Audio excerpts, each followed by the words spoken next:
یہ تو تلقا ہے نا، فتح مکہ کے بعد جان بچانے کے لیے جو لوگوں نے اسلام قبول کیا ان میں ان کا شمار ہوتا ہے، معاویہ، ابو سفیان، ہندا، ان کے خاندان کا. تو یہ تو تلقا لوگ ہیں، مگر جو ریئل میں صحابی ہیں ان کے بارے میں اللہ کے رسول کہہ رہے ہیں 12 میرے ساتھ رہتے ہیں منافق. غزوہ تبوک کے موقع پر حضور صلی اللہ علیہ وسلم نے فرمایا تھا کہ ہمارے ساتھیوں میں، ہمارے صحابہ میں، یہ الفاظ مسلم میں ہیں، صحیح مسلم میں، ہمارے صحابہ میں 12 منافق ہیں، یعنی غزوہ تبوک میں جو شامل ہو گئے تھے اور وہ ایک سازش میں شریک تھے. وہ سازش بہت خطرناک تھی، بہت خطرناک تھی. یعنی وہ نبی پاک علیہ الصلوۃ والسلام کو شہید کرنے کے لیے اس غزوے میں شریک ہوئے تھے. ان کے ارادے بہت ہی خطرناک تھے. اور ایک موقع پر نبی صلی اللہ علیہ وسلم نے سازش کے انکشاف پر فرمایا تھا، ایک اونٹ پر ایک شخص بیٹھا تھا اور ایک پیچھے تھا اور ایک آگے تھا، تو فرمایا تھا لعن اللہ الراکب والقائد والسائق، خدا سوار اور اس کے آگے اور پیچھے جو سواری لے کر چل رہے ہیں ان پر لعنت فرمائے. اب یہ کون لوگ تھے؟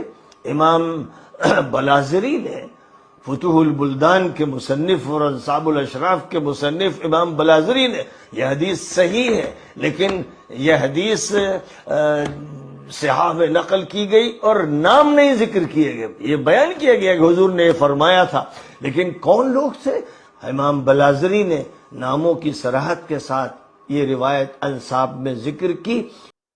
اور حضرت وجیفہ بن یمنی کو سرکار نے 12 کے 12 نام بتائے تھے. حضرت عمر بار بار جا کے ان سے پوچھتے تھے اس میں کہیں میرا نام تو نہیں. تو یہ ساری حدیثیں پڑھی ہوئی ہیں اہل سنت کی کتابوں میں، ہے نا. مگر صحابیت کے نام پر کسی کے وہ کام، وہ کارنامے جو اسلام کی بنیاد کے خلاف ہیں، اسلام کے حقائق کے خلاف ہیں، اسلام کے اصولوں کے خلاف ہیں، اس کو چھپانے کی کوشش کرنا، یعنی اسلام نوز باللہ اس پہ کالک پوتنا ہے. کیونکہ جو لوگ کہتے ہیں کہ اللہ کے رسول کے ساتھ جو صحابی تھے وہ کیسے یہ سب کر سکتے ہیں کیونکہ اللہ کے رسول کی صحبت ملی، تو اللہ کے رسول خود کہہ رہے ہیں میرے ساتھ میں 12 منافق ہیں. اور اللہ کے رسول کہہ رہے ہیں، سورہ منافقون جب اتری تو سرکار فرما رہے ہیں کہ اے لوگوں دیکھو، یہ مومنوں کے لیے الگ بات ہے، منافقوں کے لیے الگ بات ہے. صحابہ کہتے تھے کہ ہم اللہ کے رسول جب بتاتے تھے کہ مومن کون ہے ہم پہچان جاتے تھے، منافق کون ہے ہم پہچان جاتے تھے، کیونکہ سورہ اترتی تھی، آیت اترتی تھی. مگر صحابہ کہہ رہے ہیں بعد رسول ہم نے لوگوں کے چہروں پر یا علی کا ذکر کیا اور اس سے ہم پہچان لیتے تھے کہ مومن کون ہے، منافق کون. صحابہ کہہ رہے ہیں یعنی مومن منافق کی پہچان اس دور سے ہے، اللہ کے رسول بھی بتا رہے ہیں، صحابہ نے بھی بتایا ہے اور تا قیامت رہیں گے. تو مومن کی جماعت الگ ہے، منافق کی جماعت الگ ہے. یہ صرف صحابہ اور تابعین تھے اور کوئی نہیں تھا. تیسری نسل وہاں نہیں تھی کہ جس کی گردن پر اتنے مظالم ہو. فرعون نے بنی اسرائیل کے بچوں کو مارا تھا کہ کسی نے کہہ دیا تھا کہ کوئی بچہ آگے پڑھ کر آگے بڑھے گا اور تیرا تخت سلطنت چھین لے گا، اور اس نے نبی پاک علیہ السلام کے گھر کے لوگوں کو اور مخلص صحابہ کو مارا تاکہ اپنے ملعون یزید کو امت پر مسلط کر کے نبی پاک کے خاندان کے ایک ایک بچے کا خاتمہ کر دیا جائے. غور فرمایا آپ نے، روایتیں کتنے صحابہ سے منقول ہیں. یہ کوئی ایسی روایت نہیں ہے جو کسی ایک آدھ سے منقول ہو. لیکن مجھے بتائیں طالبان علوم شریعت، تو مجھے بتائیں دیوبند اور ندوے کے طلباء، مجھے بتائیں وہ سارے طلباء جن کو مدرسین دھوکہ دے رہے ہیں، جھوٹ بول رہے ہیں، ناسبیت پھیلا رہے ہیں اور شیعوں کی دشمنی میں اہل بیت کی دشمنی کر رہے ہیں اور ان سے دشمنی نکال رہے ہیں، ان کی حدیثیں چھپاتے ہیں، ان کے فضائل کا تذکرہ نہیں کرتے ہیں جن کا تذکرہ سب سے زیادہ کرنا تھا. اور حضور کی آخری وصیت تھی کہ میں 2 چیزیں امانتیں چھوڑ کے جا رہا ہوں، اللہ کی کتاب اور میرے اہل بیت. یہ حدیث میں نے بتایا متواتر ہے محدثین کے نزدیک، اس کا تعلق شیعوں سے نہیں.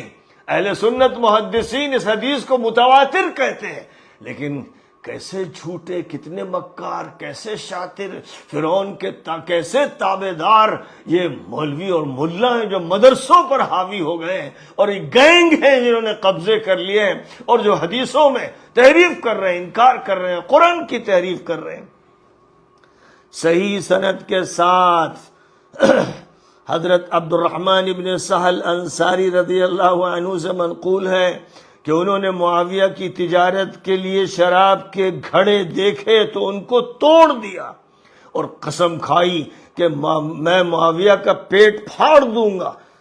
معرفت الصحابہ میں یہ حدیث ذکر کی گئی ہے، جلد نمبر 4 ہے اور صفحہ 1828 ہے، اور یہ حدیث صحیح ہے، متعدد سندوں سے یہ واقعہ ثابت ہے۔ صحیح مسلم میں بھی یہ روایت ہے کہ معاویہ نے حضرت سعد سے مطالبہ کیا کہ وہ حضرت علی پر لعن و طعن و تشنیع کریں، تو حضرت سعد نے صاف انکار کر دیا کہ ہرگز یہ نہیں ہو سکتا۔ حضرت ام سلمہ رضی اللہ تعالی عنہا نے مسجد نبوی میں حضرت علی پر جب لعن و طعن سنا تو فرمایا کہ اب تم لوگ حضور صلی اللہ علیہ وسلم کو مسجد نبوی میں گالیاں دے رہے ہو۔ حضرت ابو عبداللہ البجلی کہتے ہیں کہ میں نے عرض کیا کہ حضور کو گالی سے اللہ کی پناہ۔ انہوں نے فرمایا کہ حضور صلی اللہ علیہ وسلم کا ارشاد ہے کہ جس نے علی کو گالی دی اس نے مجھے گالی دی، جس نے علی کو برا کہا اس نے مجھے برا کہا۔ دیکھیے امام احمد ابن حنبل نے اس حدیث کا تذکرہ کیا ہے، جلد نمبر 5 اور صفحہ 185، اور حضرت امام ابن ابی شیبہ نے اپنی مصنف میں اس کا تذکرہ کیا ہے، جلد نمبر 7 صفحہ 503، اور امام ابو یعلا نے اپنی مسند میں اس کا ذکر کیا ہے، ذکر جلد نمبر 6 صفحہ 256 ہے۔ اور ام سلمہ رضی اللہ عنہا ام المومنین نے معاویہ کو خط لکھوا کر بھجوایا کہ تم لوگ اللہ اور رسول کو منبر پر گالی دیتے ہو، تم علی کو گالی دیتے ہو اور ان سے محبت کرنے والوں کو گالی دیتے ہو، میں گواہ ہوں کہ علی اللہ اور رسول کے محبوب ہیں۔ اور جب یہ آیت نازل ہوئی تھی یا ایھا النبی جاہد الکفار والمنافقین واغلظ علیہم، تو غزوہ تبوک سے واپسی پر ایک جمعے میں حضور صلی اللہ علیہ وسلم نے ان منافقین پر سختی کا اظہار فرماتے ہوئے جن کے بارے میں اللہ نے کہا تھا وغلظ علیہم، نام لے لے کر ان کو مسجد سے نکالا اور وہ منہ چھپا چھپا کر مسجد سے باہر گئے۔ آپ دیکھیے حوالے کے لیے امام رازی کی تفسیر جلد نمبر 10 صفحہ 162، اور حضرت علامہ محدث جلیل ابن سعد کی طبقات جلد نمبر 1 صفحہ 176، طبرانی کی معجم اوسط جلد نمبر 2 صفحہ 303، اور دیگر روایتوں سے یہ بات معلوم ہوتی ہے کہ ان میں جن کو حضور نے مسجد سے نکلوایا ابو سفیان اور معاویہ بھی تھے۔ حضرت ابو مسعود بدری کی روایت میں ہے کہ حضور صلی اللہ علیہ وسلم نے 36 افراد کو مسجد سے نکلنے کا حکم دیا تھا، اور امام احمد ابن حنبل نے یہ روایت اپنی مسند میں ذکر کی ہے، جلد نمبر 5 صفحہ 273، اور طبرانی کی معجم کبیر جلد نمبر 17 اور صفحہ 176 میں حضرت عاصم لیثی کی روایت میں معاویہ کی طرف صاف اشارہ موجود ہے۔ اور معاویہ نے سن 50 میں حج سے واپسی میں مدینہ منورہ میں شہدائے احد کی قبروں کو کھودنے اور لاشوں کو منتقل کرنے کا آرڈر دیا، تو اور ایک مزدور کا پھاوڑا حضرت حمزہ کے پیر پر پڑا جس سے خون جاری ہو گیا، اور مدینے والوں سے کہا گیا کہ وہ اپنے اپنے لوگوں کی لاشیں یہاں سے ہٹائیں۔ امام ابن اسحاق نے اپنی سیرت میں اس کا ذکر کیا، امام عبد الرزاق صنعانی نے مصنف میں ذکر کیا، امام ابن ابی شیبہ نے اپنی مصنف میں ذکر کیا، امام ابن سعد نے طبقات میں ذکر کیا، امام ابن الجوزی نے صفت الصفوہ میں ذکر کیا، امام ذہبی نے سیر اعلام النبلاء میں ذکر کیا، اور امام ذہبی کی سیر اعلام النبلاء کی جلد 1 صفحہ 326۔ یہ ایسی خطرناک قسم کی باتیں ہیں جن کو ناصبی مولوی جو اہل سنت کہتے ہیں، اپنے کو جھوٹ بولتے ہیں، مکار و شاطر خبیث بدقسمت منحوس لوگ، وہ اپنے کو اہل سنت کہتے ہیں دھوکہ دینے کے لیے، وہ ناصبی ہیں اور وہ حدیثوں کے منکر ہیں۔ وہ حدیثیں نہیں بیان کرتے جس سے قلعی کھل جائے اور یہ واضح ہو جائے کہ اسلام کے دشمن، مسلمانوں کے دشمن کون تھے۔ جو واقعہ کربلا میں پیش آیا یہ دوسرے فرعون کے نتیجے میں پیش آیا۔ اس فرعون نے بنی اسرائیل کے بچوں کو مارا تھا، اور یہ فرعون تھا جس نے صحابہ کو مارا، بدریین کو، حدیبیین کو، عمار ابن یاسر کو اور جلیل القدر تابعین کو مارا، اور پھر اس کی اولاد نے حضرت حسین کو شہید کیا، اور حضرت علی کی اولاد کو، حضرت حسن کی اولاد کو شہید کیا۔ 72 افراد کو کربلا میں شہید کر کے فخر کیا کہ ہم نے احمد کی اولاد کا خاتمہ کر دیا اور بدر کا انتقام لے لیا۔ یہ اس دور کا فرعون تھا، اور فرعون کی اولاد تھی جن کے بارے میں نبی نے فرمایا تھا کہ ان کے گورنر، ان کے عمرا میری امت کو تباہ کر دیں گے، یہ قریش کے بدماش لونڈے ہوں گے۔ بخاری میں یہ روایت موجود، مسلم میں موجود، کتب صحاح میں موجود۔ اور حضرت ابو ہریرہ کہتے تھے کہ میں یہ حدیثیں بیان نہیں کر پا رہا ہوں، کیونکہ اگر میں نے یہ حدیثیں بیان کر دی ان بدماش لونڈوں اور بنی امیہ کے گورنروں کے بارے میں تو یہ میری گردن کاٹ دیں گے۔ تو حضرت ابو ہریرہ نے اس کا ذکر کیا، اور امام بخاری نے وہ حدیث حضرت ابو ہریرہ کی نقل کی ہے کہ میں خاموش ہونے پر مجبور ہوں اپنی جان بچانے کے لیے، ورنہ میں بیان کرتا، میں ان کے نام تک بیان کر سکتا تھا۔ اور وہ صحابی ہے بسر ابن ارطاد، خبیث دشمن اسلام و مسلمین، جس نے حضرت عبید اللہ ابن عباس کی جگہ یمن میں پہنچ کر وہ گیا تھا معاویہ کا گورنر بن کر، اور عبید اللہ ابن عباس کے گھر میں گھس کر اس نے ان کی بیوی سے جو 2 بچے چمٹے ہوئے دودھ پی رہے تھے ان کو پکڑ کے کھینچا اور اس کے بعد پٹک کے مار دیا۔ وہ بدماش تھا، ایک فرعون تھا جو اپنی پولیس کے ذریعے یہ کام کروا رہا تھا، ایک فرعون تھا جو اپنے گورنروں کے ذریعے یہ کام کروا رہا تھا۔ اور یہ روایت صحیح ہے، امام ذہبی نے اور دیگر تمام مورخین نے اس کا تذکرہ کیا ہے کہ یہ منحوس، یہ شقی، یہ بدبخت، یہ مجرم بسر ابن ارطاد جو صحابی تھا، اس کی صحابیت کا تذکرہ جو صحابہ پر کتابیں موجود سب میں ہے، اور یہ ایسا بدماش و مجرم و خبیث تھا۔ اور اسی لیے نبی پاک علیہ الصلوۃ والسلام نے امت کو یہ بتا دیا تھا۔ پہلے تو امت نے دیکھ لیا تھا کہ احد میں 300 صحابہ نے نبی کے خلاف بغاوت کی تھی، دغا دی تھی، اور آپ نے فرمایا تھا کہ جب میں حوض کوثر پہ ہوں گا اس وقت ایک بھیڑ پیاس سے پریشان حوض کوثر کی طرف لپک رہی ہوگی تو میں دیکھوں گا کہ فرشتے انہیں دھکے دے رہے ہیں، تو میں کہوں گا، خوب یاد رکھیے حدیث صحیح ہے، معتبر ترین ہے، اس حدیث کے دنیا کا کوئی فرد انکار کر ہی نہیں سکتا کہ میں کہوں گا اصحابی اصحابی، میں فرشتوں سے کہوں گا یہ میرے صحابہ ہیں، یہ میرے صحابہ ہیں، تو فرشتے کہیں گے انک لا تدری ما احدثوا بعدک، اے نبی آپ کو یہ نہیں معلوم کہ آپ کے بعد انہوں نے کیا کیا حرکتیں کی ہیں، یہ کیسے ظالم، کیسے مجرم، یہ مرتد بھی اور فاسق بھی اور منافق بھی اور یہ قاتل بھی، یہ آپ کے خاندان کے قاتل، یہ آپ کے صحابہ کے قاتل، اس لیے ان کو آگے بڑھنے نہیں دیا جائے گا۔ تو ظاہر ہے کہ وہ اگلی صفوں میں تو پہلے وہ صحابہ ہوں گے جنہوں نے یہ جرائم کیے، اور اس کے بعد ان کے پیچھے تابعین ہوں گے، یزید کے دور کے، حجاج کے دور کے، وہ سب جو حکومت میں کسی نہ کسی حیثیت سے شامل تھے، وہ سب کے سب ان کے پیچھے ہوں گے، اور ان کے پیچھے پھر وہ ہوں گے جو ان کو مانتے رہے، ان کا تذکرہ کرتے رہے۔ اور آج کے یہ ملا مولوی ناصبی خبیث جو مدرس بھی ہیں اور مقرر بھی ہیں، یہ ان کی پچھلی صفوں میں ہوں گے۔ فرشتے ان سب کو دھکے دے کر اس پیاس سے تڑپتے ہوئے گرنے دیں گے اور حوض کوثر کے قریب آنے نہیں دیں گے۔ جو حقیقت ہے اسے بیان کرنا ہے، لہذا ادھر شہید۔ اب رہ گئی بات کہ معاویہ کا کردار کیا ہے۔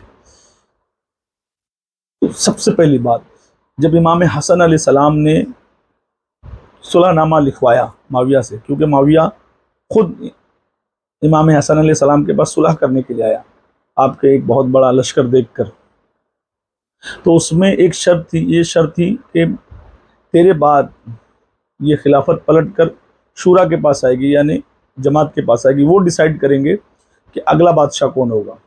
تو اپنے طرف سے اپنے بیٹے یزید کو منتخب نہیں کرے گا، یزید کو تخت پہ نہیں بٹھائے گا۔ اس نے اس صلح نامہ پہ سائن کیا،